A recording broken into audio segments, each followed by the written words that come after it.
Hi everyone, I am just pulling handles. I have a new clay body and I love it. Well, it's what I'm testing out. I'm at the end of the bags now. I got a box of it. Oh my gosh, it's so much nicer than what I've been using. But anyway, I just want to do a little review of pulling handles. So I thought I would record and demonstrate. I just pulled all the lugs a couple minutes ago, lined them up here like this. They're all stacked up and wet. I first wet down the bat before I put them on the bat. And that'll keep them from drying out. And I'm just gonna pull them all right now, but if I was gonna wait, I would cover it with some plastic and keep them wet. But the best is just to pull them right away. So I make them with channels, and I'd like to practice a different way of pulling handles. So I might even make a special set of mugs that are specifically for a different type of handle. The way that I do it is a thumb channel, and then I use the edge of my thumb to make two ridges on the side. And to me that feels good in my hand, and it also creates a little interest for glaze. And yeah, but it's just, the thing I've always done. So there's gotta be more. But I think a lot of people felt a little sensitive about pulling directly off the pot, so I wanted to kind of demonstrate and talk a little bit while I do it. I have been using a paintbrush to clean up the attachment at the very end. You can just get into these little nooks and then take care of my future self in that I won't have to come back and touch it up later, hopefully. At least that's the intention.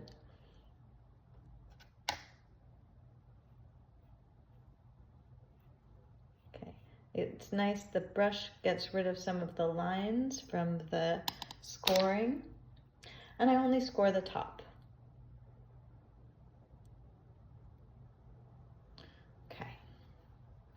If there's anything else you'd like me to review, just let me know.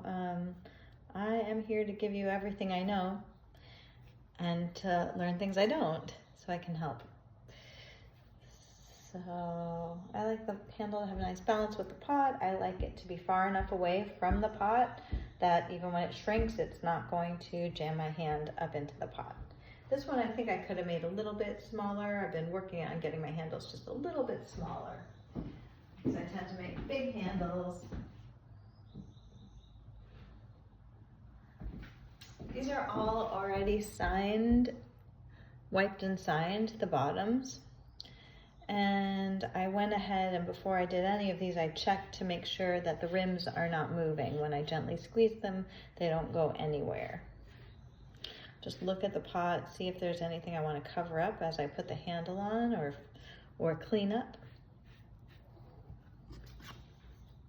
And then also if there was kind of a high point, I would want to make a choice about where I put the handle.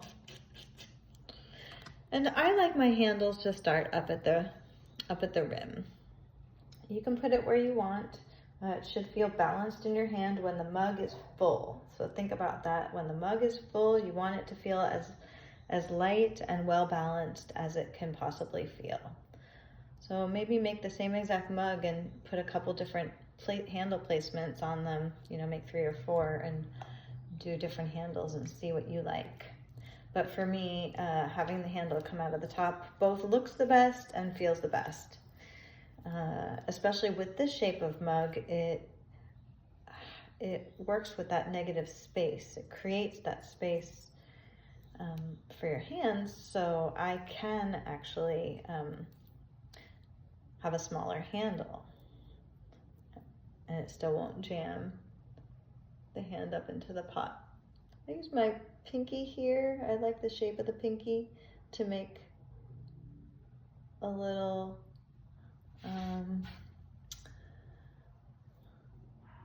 mark there.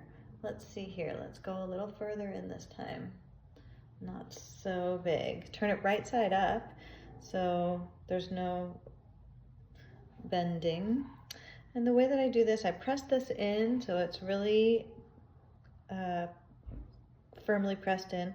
I fold up in the middle. I grab the two tails. I fold them in, and then I give a little press with my index finger. And then I can clean it up in many different ways. One of them is just simple, just wipe it off, and then it just has this one little paw print. I can make 3 little paw prints. Sometimes I'll do a little tail style handle. I can demonstrate that when I hit a mug that I know which ones. On the ones that have facets, they look really good with a little tail handle. Just cleaning it up. Brushes are amazing for cleaning joints. Okay. And if I need to, I'll go back and reinforce those little pinky spots at this point.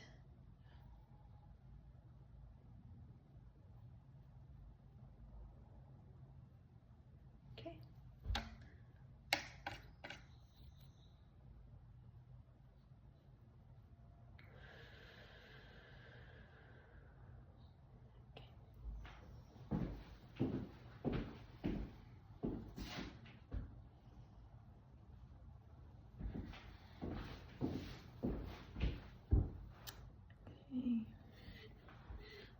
This one.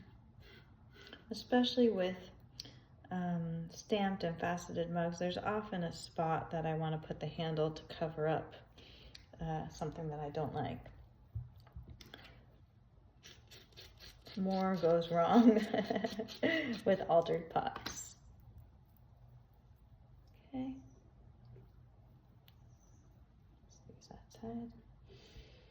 So here we have it scored. I'm going to place it here and squish it in, press it in, weld it in on the bottom and the top.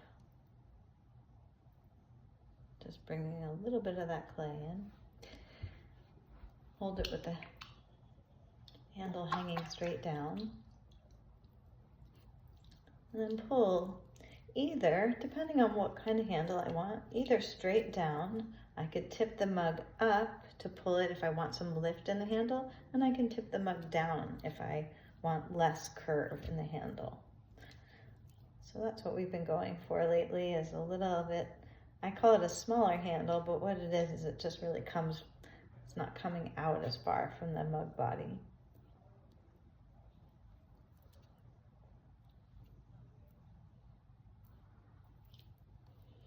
It's nice if you can get this to taper, and it's nice if the width of the handle this way, this width, is about the same as the wall of the pot. That one, and that one. If you're going to make these finger details, it's great to feel like you're kind of pushing the clay towards the body of the pot.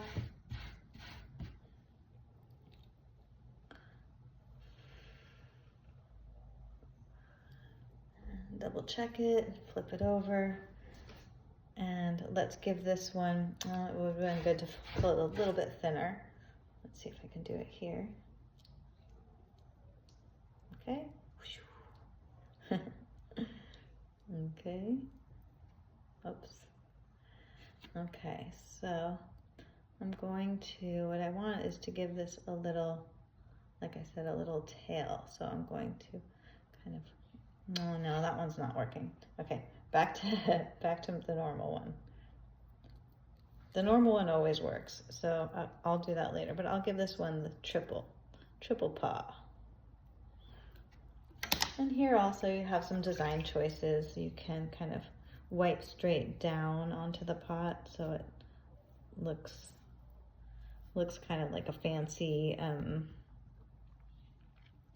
like something on molding, you know.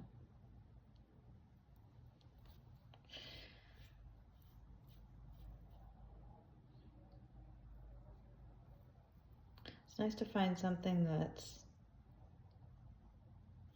easy for you to make and looks really good. That's the sweet spot.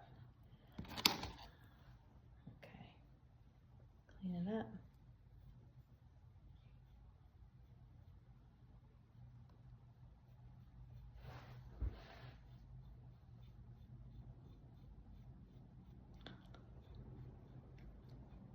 Okay. Take a last look at it everywhere.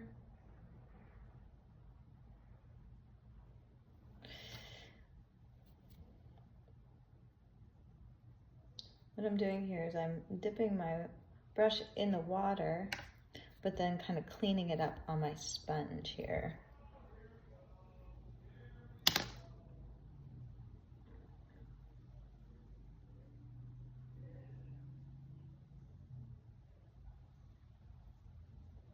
All right.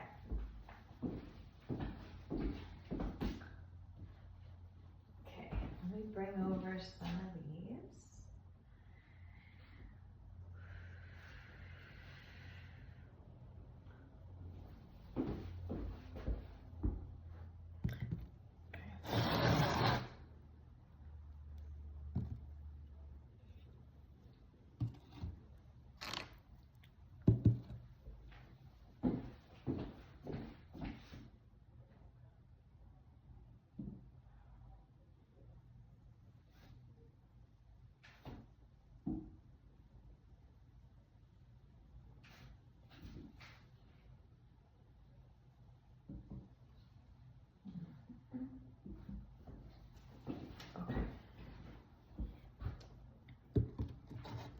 So first wipe and sign. I just hold the mug in place. Wipe the foot. It's totally fine to trim your pots too if you want it to have a more defined foot. It's totally fine.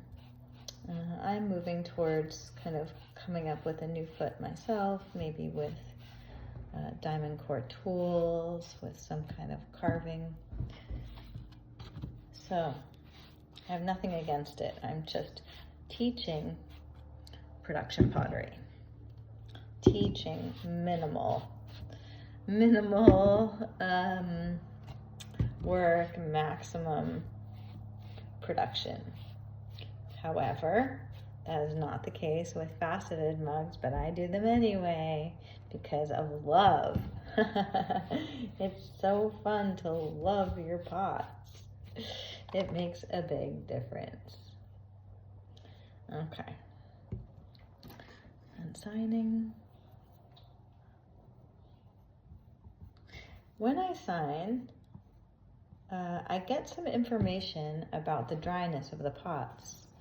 And I'm doing just little sets of 6 at a time, so it's not that many, but when I do 50 at a time, I will organize them. Here's the driest one. So I know where all the dry ones are, and I do those first. And you can tell just by signing it, this is definitely the driest one. So let me do that one, and then I will do the fluted one, or the faceted.